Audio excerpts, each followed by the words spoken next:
Olá pessoal, tudo bem? Hoje a gente vai ver uma breve recapitulada a respeito de alguns conceitos básicos de ecologia que a gente trabalhou lá no início do semestre, antes das atividades remotas, quando nós ainda estávamos nas atividades presenciais. Como faz bastante tempo que isso aconteceu, acho que é interessante, antes da gente evoluir nos conteúdos, a gente dar uma recapitulada nesse material que a gente já trabalhou, para que vocês relembrem alguns conceitos e possam tirar dúvidas nos atendimentos. Então, primeira coisa, falar sobre um pouquinho sobre ecologia, né, que é o estudo do espaço onde nós vivemos, né, literalmente é o estudo da casa. Então é o estudo do espaço onde nós vivemos, né, do nosso meio, o estudo da região do planeta que nós habitamos, né, e das interações que ocorrem dentro desse local. Tá? Então, basicamente, é o estudo das interações que existem entre os seres vivos, uns com os outros, e desses seres vivos com o ambiente onde eles habitam. Tá? O objeto de estudo da ecologia vai ser a região onde ocorre vida no planeta, que é a chamada biosfera. A biosfera compreende em torno de 17 quilômetros de extensão. Vai desde as fossas abissais, onde a gente encontra formas de vida muito exóticas e que têm um metabolismo muito diferenciado, porque vivem em condições absolutamente extremas, onde não há nenhuma luz, onde existe muito pouco nutriente, onde as temperaturas são muito elevadas e a acidez da água, a, a presença de metais pesados, a presença de uma série de substâncias que costumam ser tóxicas para a maioria das espécies, lá nessas condições extremas, essas espécies conseguem habitar. Até, obviamente, os ares, né? Mais da altura de montanhas muito elevadas, nós conseguimos ter animais que chegam a essas altitudes e se alimentam e realizam eventos relacionados à sua vida nessas altitudes.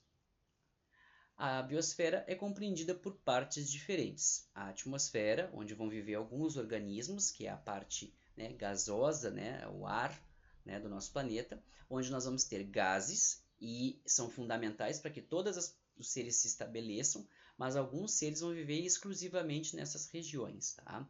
Nós temos a hidrosfera, que no seu conjunto é, né, constituída por todos os corpos d'água, sejam doces ou salgados, e também nós vamos ter organismos que vão viver exclusivamente nessas regiões, e a litosfera, que é a crosta, a porção de terra, né, a porção superior do manto, né?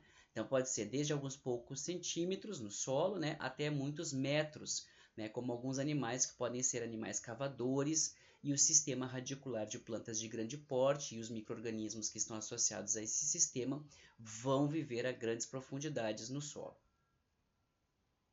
Os ecossistemas, como acabei de mencionar, é que são o objeto de estudo da ecologia. Então, se nós podemos colocar também a ecologia como sendo a ciência que estuda o funcionamento dos ecossistemas. Mas o que é um ecossistema, afinal de contas? É um termo que foi cunhado por um zoólogo britânico, né, lá no século XIX, início do século XX, né, e esse sistema, do chamado ecossistema, é considerado como uma unidade que vai abranger todos os organismos que existem nessa unidade, tá? As interações que acontecem entre esses organismos e as interações que acontecem entre esses organismos e o ambiente físico dessa unidade. E por que eu uso esse termo unidade? Porque o ecossistema ele pode ter tamanhos muito diferentes. Tá? Eu posso considerar como um ecossistema uma poça d'água, como eu posso considerar uma floresta do tamanho da Amazônia, por exemplo, um ecossistema. Tá? Então, tudo vai depender do tamanho que eu delimito para o meu estudo. Então, tudo pode ser um ecossistema. Tá? Nos níveis de organização que nós temos do ecossistema, nós vamos ter o biótopo como sendo o espaço físico que é ocupado pelo ecossistema, e a biocenose, que é a comunidade, são os seres vivos que habitam esse ecossistema. Então, a biocenose ela é formada por populações de organismos diferentes. Tá? Então, plantas, animais, né, todos esses fungos, todos esses organismos que habitam esse local vão formar a biocenose, que é a parte viva do ecossistema, e o biótopo, que é a parte física do biossistema. Tá? Então, uma diferença entre ecossistema e bioma é importante distinguir esses dois temas porque nós vamos trabalhar com esses termos dentro da disciplina, tá? Um ecossistema vai ser um espaço delimitado. Então eu vou dizer assim, ó, este aqui é o ecossistema que eu estou estudando, é um campo, tá? Esse aqui é o ecossistema que eu estou estudando, é uma montanha. Aquele ali é o ecossistema que eu estou estudando, é um lago. tá? É essa planície. Então eu delimito o ecossistema. O bioma não. O bioma é um local que não tem espaço delimitado, tá? E é formado por características físicas que são relativamente homogêneas. E aí nós vamos ter, obviamente, espécies que são adaptadas a essas características físicas e que vão formar um padrão mais ou menos homogêneo, né? Então vão ocorrer mais ou menos determinadas espécies dentro de um determinado bioma, tá? Por exemplo, se pensarmos no Pampa, a ocorrência dele ele não é de um espaço delimitado físico, né? O bioma Pampa acontece da fronteira do Rio Grande do Sul para... Não, ele é delimitado pelas características físicas e biológicas desse local, tá? Então é diferente a determinação do que é um bioma para um ecossistema. E dentro do estudo da ecologia, nós vamos trabalhar com a questão do ambiente, tá? Então, nós temos a parte viva do ecossistema e nós temos o ambiente. E o ambiente é tudo aquilo que cerca o ser vivo, tá? Então, nós vamos ter no ambiente a união das características físico-químicas do biótopo, que são chamados de fatores abióticos, e na atividade dos seres vivos, que são chamados fatores bióticos. Então, fatores abióticos é aquilo que é ligado a clima, solo, e os fatores bióticos é aquele que é ligado às interações entre os organismos, tá?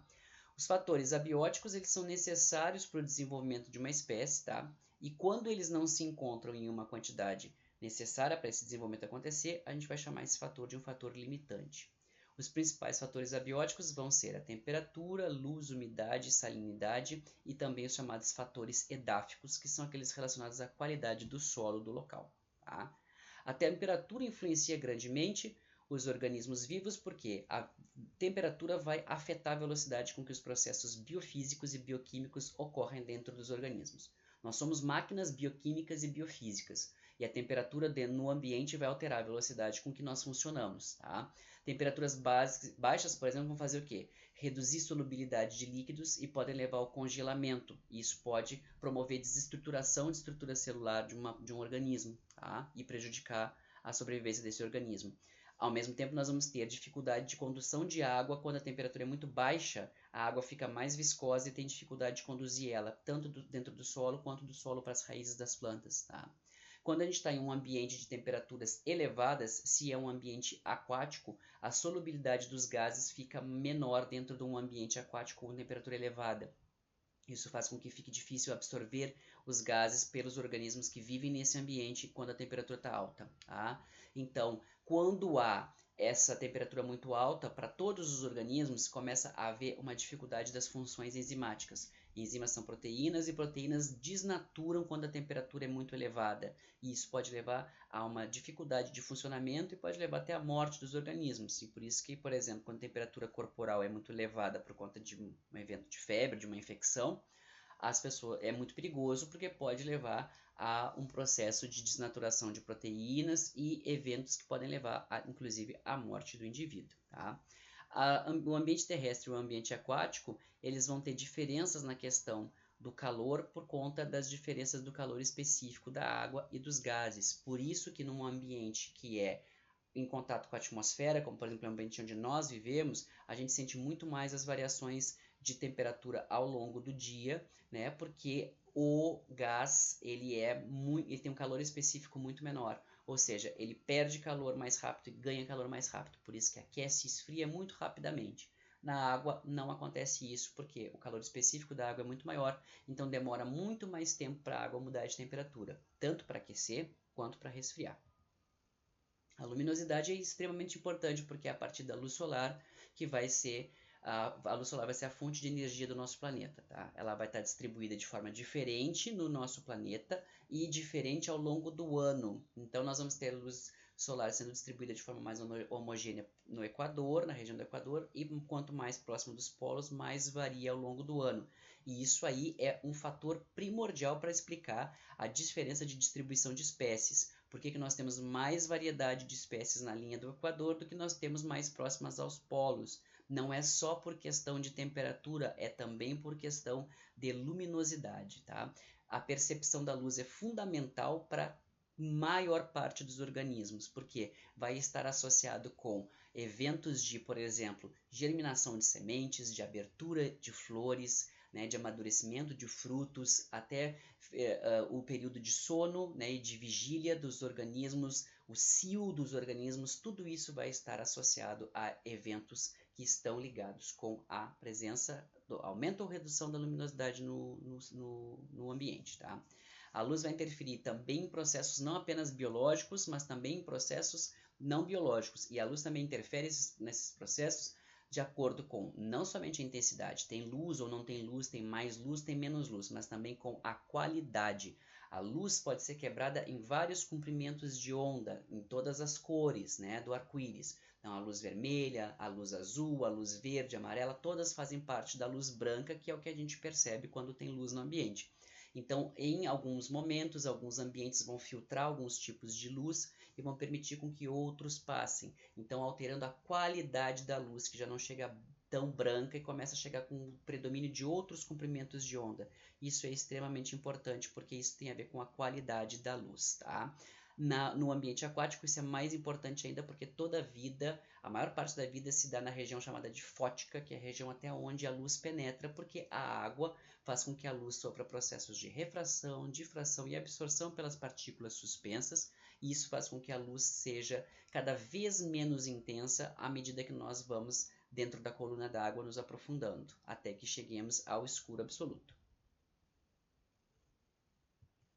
A umidade é a quantidade de vapor de água presente em um determinado volume de ar e vai estar diretamente relacionado com a capacidade dos organismos de, né, transpirarem, por exemplo, de ocorrer evaporação de água. Então é muito importante porque alguns organismos vão estar totalmente ligados à questão de estar presente em ambientes úmidos, como é o caso de lesmas e caracóis, que são gastrópodos, e também dos musgos, que só vivem em lugares muito úmidos.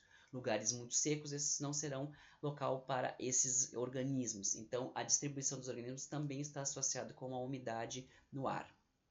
Outra questão importante é a salinidade, a quantidade de sais que estão dissolvidos no solo ou então na água, que vai fazer com que sejam águas doces ou salgadas, e as águas salobras, que são um intermediário, e aí nós vamos ter organismos que vão ser específicos de água doce e os de água salgada que vão ser totalmente adaptados para essas duas condições completamente diversas. Também existe quantidade de solo, de sais dentro da solução de água que existe no solo, e isso geralmente está em concentrações muito baixas, e quando ocorre de um solo ter uma concentração um pouco maior de sal na sua estrutura, o solo se torna super salino e dificulta a absorção de água por parte da planta, o que pode fazer com que a planta tenha dificuldade de se desenvolver nesse lugar. E para que plantas se desenvolvam nesse lugar, tem que ser adaptadas a superar essa dificuldade de absorver água no solo.